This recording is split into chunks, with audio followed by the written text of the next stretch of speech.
Hi everyone. So today we're going to talk about something called binomial coefficients and Pascal's triangle. And this question really is a beautiful example of how important observation is, how important it is when you can notice certain things in the question, notice certain patterns in the question, or notice certain patterns in general in mathematics. And it really is going to test you on how well you can see through the problem, or how well you can see through the variables and all the algebra that is involved. This is going to be a beautiful problem, and maybe put on your observation hat on, because you might need to use that a little bit over here, right? So without wasting any time, let's just get right into it. This is the problem B2 from the Putnam exam in 2001.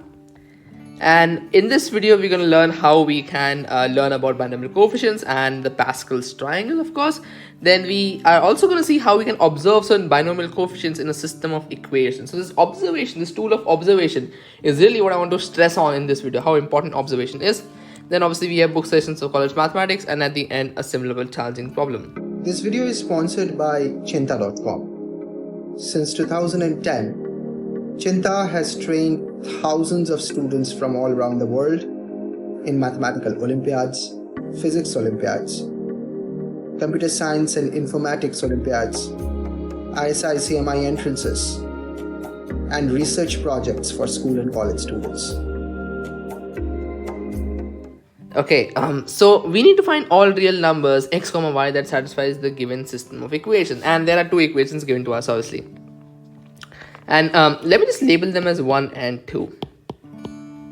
So whenever you have a system of equations, the first thing that you really do is maybe add a couple of them, maybe try and subtract them, maybe try and multiply one of them by a constant value, and then add or subtract them. So these are standard techniques that we use. And over here, right off the bat, what I can notice is that if I add 1 and 2, well, this 1 over 2y and negative 1 over 2y get cancelled out. So probably adding them is a good thing, because you will only have terms with x on the left hand side. Similarly, if I subtract both of these quantities, if I subtract equation 1 and equation 2, this 1 over x and 1 over x will get cancelled out. So again, I'll have only terms with y on the left hand side. So probably first adding them and then subtracting them is a pretty good way to start this problem off, right? So the first thing that I'm going to do is I'm just going to add both of these equations, and when I do that, I'll get 2 over x is equal to x is power 4 plus 10x square y square plus 5y is power 4. Just expand it out and add it up. Now if I just multiply by x on both sides, I'll get 2 is equal to x is power 5 plus 10x cubed y square plus 5x y raised to power 4, and let me just label that as equation number 3. Now, like I was saying before, adding helps and so does subtraction. So let's just subtract equation 1 and equation 2. So over here, the terms 1 over x and 1 over x just get cancelled out when you subtract them, right? And when you subtract them, you will get 1 over y on the left hand side, and this becomes 5x raised to power 4 plus 10x square y square plus y raised to power 4. So something similar actually. The only thing is that x and y seemed to be kind of swapped over here a little bit. But okay, if I just multiply by y on both sides, I'll get 1 is equal to 5 x is power 4y plus 10x square y cubed plus y raised to power 5, and that is my equation number 4. So now I've gotten a new set of equations in a way, equation 3 and equation number 4, and I'm going to write them below, and we're actually going to observe something. You're going to see something really cool with these two equations, right? Maybe try observing them yourself. Try to form certain pattern in these two equations. Now there's a lot of algebra involved. There's a lot of variables, fifth powers, third powers, whatnot, constants as well. But beneath all of this jumbled up words, there's really something very beautiful and something hidden in a way. So maybe try and think of what it might be. Okay, I'm obviously going to tell that to you what it is. So let me just write down these two equations below. So 2 is equal to x is power 5 plus 10x cubed y squared plus 5xy raised to power 4. That was my equation number 3. And similarly, I had equation number 4, which is 1 is equal to 5x is power 4y plus 10x squared y cubed plus y raised to the power 5, right? It looks something like this. So these are the two new equations that I have formed. Now I'm going to ask you to actually notice something. What is the coefficient of x is power 5? Well, it is 1. What is this coefficient? It is 10. What's the next coefficient? It is 5. What's the next coefficient? It is 5. What's the next coefficient? It is 10. And what's the next coefficient? It is 1. Now I ask you again, I've just written down all these coefficients in both of these equations, right? Do you notice some pattern over here? Do you notice some similarity? Do you think like you have seen these numbers somewhere before? Well, if you're well versed with binomials or the Pascal's triangle in general, this might be something which you may have seen before, right? So before I tell you how these numbers are related, let me just tell you a couple of interesting things about the Pascal's triangle, right? Or let's just discuss the Pascal's triangle. So Blaise Pascal was a mathematician, right? He discovered this Pascal's triangle. He had done a lot of work in computer science as well, but we're going to today learn about the Pascal's triangle. So Pascal's triangle, as the word suggests, is a triangle, right? It's a triangle consisting of numbers. It's just a triangle, like we have a triangle. It's just a triangle that is made up with numbers. So it's just a geometrical construction that looks like a triangle, but it's formulated, it's like filled up with numbers, okay? And it starts with the number 1. And this is the first row of the Pascal's triangle. The second row will have again 1 and 1. Now, every row of the Pascal's triangle, every nth row will have n elements. So for example, in the first row, we see that we have one element and that is 1. In the second row, we have 2 elements and that is 1 and 1. Now in the third row, we will have 3 elements. In the fourth row, we will have 4 elements. In the fifth row, we will have 5 elements, and so on and so forth, right? So the first row, it starts with 1. The second row starts with 1 and 1. So 2 elements, both are 1. Now it is to be remembered that every row, the corner elements, or rather the elements at the extreme end, the first element and the last element, the first number and the last number will always be 1. So in the third row, like I said, there will be 3 numbers. The first one will be 1, the second one will be 1, and there will be a number in the middle. Now what would be the number in the middle? Well, it will just be this 1 plus 1, and there will be 2. Right? You're just adding up the numbers up in the first row. Now again, let's make the fourth row. Now again, fourth row will have 4 elements. The first one will be 1 and the last one will also be 1. This is same for all rows. Nth row will have n elements, and similarly, the first element and the last element, the element at the extreme ends, here element is referring to the number at the extreme ends will be always 1. Okay, great. So like I said, fourth row, 4 numbers, we've written 2 of them, we need 2 more. What is 1 plus 2? It is 3. What is 2 plus 1? It is 3. So this is our fourth row, right? 1, 3, 3, 1. Now let's make the fifth row. Fifth row will have 5 elements. First one will be 1, second one will also be 1. So we have 3 elements in the middle. 2 plus 3 elements in the middle is 5. What is 1 plus 3? It is 4. What is 3 plus 3? It is 6. What is 3 plus 1? It is 4. So you have 1, 4, 6, 4, 1 over here, which is our 1, 2, 3, 4, 5, fifth row of the Pascal's triangle. Okay. Now let's make another row, right? Another row, how much is this? This is 1, 2, 3, 4, 5, and this is going to be 6th row of the Pascal's triangle. So 6 elements, 1 at the end and 1 at the beginning. Like always, we have 1 at the end and 1 at the beginning. So 6 elements, we have 2 like this. So there'll be 4 elements in the middle. What is 1 plus 4? It is 5. What is 4 plus 6? It is 10. What is 6 plus 4? It is 10. What is 4 plus 1? It is 5. So now you know the drill and you can continue like this. This is probably the easiest way of making the Pascal's triangle. A lot of people suggest a lot of ways. One method I've seen is like putting some imaginary zeros at the end over here on both sides. I genuinely don't like that at all. I think it's a little bit confusing. But this is probably the easiest way to make the Pascal's triangle. And like you can see, it's in a triangular shape. It's like a little bit of a pyramidal shape. It's a triangular shape, right? So this is what we call as the Pascal's triangle. It starts with 1. Then we have 1 and 1. Nth row will have n elements. The first element and the last element will be 1. The middle elements will be added up by summing up the consecutive elements in the previous row. It's something like that, right? As long as you understand how this works, it is awesome. So now 1, 5, 10, 10, 5, 1. 1, 5, 10, 10, 5, 1. Isn't that fascinating? These are the same numbers. These are literally the same numbers that we got from the Pascal's triangle. Wow, amazing, right? Now, that's not where the fun ends actually. The Pascal's triangle is actually related to the binomial theorem. The Pascal's triangle is actually related to a lot of things in algebra. This is a very nice number pattern in a way, but it's actually related very closely to algebra. Okay, so let me just write down something simple, right? X plus y raised to power 0, it is obviously 1. But anything raised power 0 is 1. Obviously, x and y are non-zero. Obviously, because then we will have 0 raised power 0 indeterminate form. Let's not go into that. Both are non-zero quantities. So x plus y raised power 0 is equal to 1. Now, x plus y raised power 1 is obviously x plus y. So you see the coefficient of x over here is 1.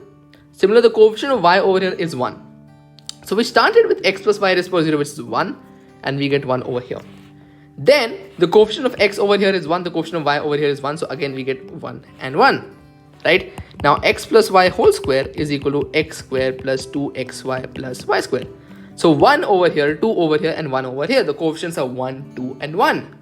The coefficients here are 1, 2 and 1. Similarly, if you look at x plus y whole cube, it looks something like x cube plus 3x squared y plus 3xy squared plus y cube. So the coefficients are 1, 3, 3 and 1. Well, over here also we have 1, 3, 3 and 1, right? So if you actually notice something, the first row is really x plus y raised power 0. The second row is x plus y raised power 1. The third row is x plus y whole square. The fourth row is x plus y whole cube. The fifth row is x plus y whole raised to power 4. The sixth row is x plus y whole raised to the power 5. So it's really nth row consisting of x plus y raised to power n minus 1, something like that. Right? And these numbers, they're really representing the coefficients of when you expand this, x plus y whole raised to power 5 or any x plus y raised to power some power. Right? So if you want to know like a quick fix, a quick way of figuring out the coefficients, you can use the Pascal's triangle. All general formulae also exist because we studied binomial theorem quite in detail. General formulae also exist of this. We have derived them. However, if you want to know a quick fix, Pascal's triangle always works, and this is something that you should know of, right? So basically, what I'm trying to say is x plus y whole raised to power 5. What is it? It's x raised to power 5 plus, take the first coefficient, that is 5. You have 1 over here, but then you have 5, x raised to power 4, y. Then again you have 10. So this becomes 10 x cubed y square. Plus, you have again another 10. So you'll have 10 x squared y cubed, and then you will have a 5, which is 5x y raised to power 4, and then last is obviously 1 because you start the Pascal's row with 1 and you end it with 1. So here the coefficient will be 1 and it will be y raised to power 5. So this is how you can write out the binomial expansion of x plus y raised to power 5. So you can notice how the coefficients of the Pascal's triangle and the algebra part where you just start with x raised to power 5 and then you keep on decreasing the power of x one by one until at the end you get x raised to power 0. Similarly, y, you start with y raised to power 0, then you started increasing it. So y raised to power 1, y squared, y cubed, y raised to power 4, and then you end at y raised to power 5. But the highest power over here can only be the fifth power. Right, so this is how you can expand out any binomial. So for example, if you wanted to do x plus y raised to power 8, what you would do is you would write out the ninth row of the Pascal's triangle and then you know the coefficients. And once you know the coefficient, you can start with x raised to power 8, then x raised to power 7y, x raised to power 6y square, and so on and so forth. Will go on up till y raised to power 8. Coefficients, of course, will be known from the Pascal's triangle or the Pascal's tree, whatever you want to call that. Right? So now let's get back to our question. So now that you know what this Pascal's triangle is, and these numbers 1, 5, 5, 10, 10, and 1, really they correspond to the sixth row of the Pascal's triangle. So what I'm going to do is I'm just going to add both of these equations, 3 and 4. I'm just going to add both of these three equations, and when I add them, I get 3 is equal to x raised to power 5 plus 5x raised to power 4y plus I'll get how much was this? Let me just add both them up, and you will get 10x cubed y squared, okay, plus 10x cubed y squared, plus you'll get 10x squared y cubed plus 5x y raised to power 4 plus y raised to power 5. And now that we have studied the Pascal's triangle, we know that this is nothing but the expansion of x plus y raised to the power 5. Isn't that just a beautiful observation? Like, you had to literally notice the coefficients of the algebraic system of equations. Like, you did not have to do any manipulation further other than just notice the pattern 1, 5, 10, 10, 5, 1, right? Which is 1, 5, 10, 10, 5, 1, which are actually called as binomial coefficients, right? the numbers corresponding to rows of the Pascal triangle. I call it binomial coefficients because really they are coefficients of the binomial expansion x plus y raised power n. So x plus y whole raised power 5 becomes 3, and hence x plus 5 becomes actually the fifth root of 3. The fifth root of 3, and we are not considering any complex numbers over here because the question explicitly stated x and y are reals. So this is our equation number 5. Now similarly, if I subtract these two equations, you'll actually notice that this is the expansion of x minus y raised to the power 5, right? Because essentially every odd power is multiplied with a negative sign, right? So it just becomes x minus y raised to the power 5. Or in other words, x minus y becomes the fifth root of 1, which is 1, and that's my equation number 6. Now you can ask the fifth root of 1, there are others fifth roots of 1, I agree, but they are complex fifth roots of 1, right? So we are not dealing with the complex plane over here. We are just considering real values. Because in the question they stated that x and y can only be real numbers. And now equation 5 and 6, if you just notice them, it is very simple. X plus y is equal to some constant, x minus y is equal to some constant. Simple way of solving them, just add both. You get 2x is equal to 1 plus the fifth root of 3. So x becomes 1 plus the fifth root of 3 divided by 2. And similarly, y also becomes half times the fifth root of 3 minus 1. Right? And these are our solutions. You get only one solution, obviously, and that is half times the fifth root of 3 plus 1. This is equal to x. And the other value is half times the fifth root of 3 minus 1. This is y. So you get only one set of solutions. But yeah, this is quite an interesting question, right? So the key idea is that if I ask you to expand x plus y raised to power 5, you can use the Pascal's triangle, you can use the binomial formula, you can just expand these out algebraically. There are a lot of ways that you can do this, and I'm sure you'll be able to figure it out. It might take you a while, but you'll be easily able to figure it out. You'll be able to expand x plus y raised to power 5. But if I ask you to factorize the expansion of x plus y raised to power 5, that is not something which is very simple. And that is not something which you would necessarily remember off the top of your brain. Because x plus y raised to power 5, if I ask you to expand this, you'll be able to do it. But going in the reverse direction is equally important, and that is essentially what this question was testing us to do, to notice the binomial coefficients given the question, to actually notice that we have 1 1 1 1 2 1 1 3 3 1 1 4 6 4 1, right? And then you have 1 5 10 5 5 1, something like this, right?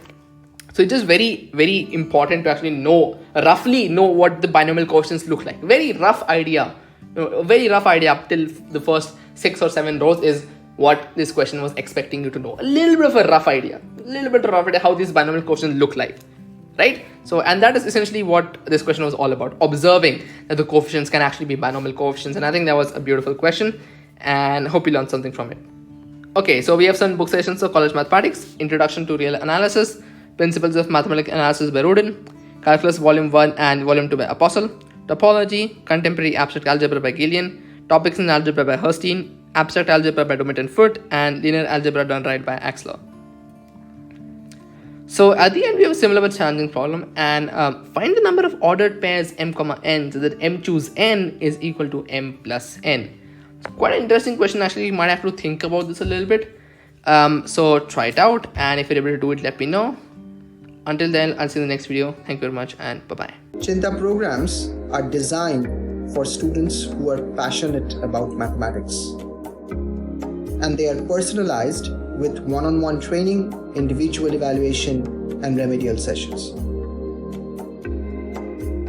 The reason Cheenta students are successful over the last 10 years because they are taught by mathematicians and real Olympiads from leading universities in India, United States, and Europe. Some of our students come back to teach at Cheenta from Oxford, Cambridge, Harvard, MIT, UCLA, ISI, CMI, IITs, TIFR, and IISc. For more information, visit cheenta.com.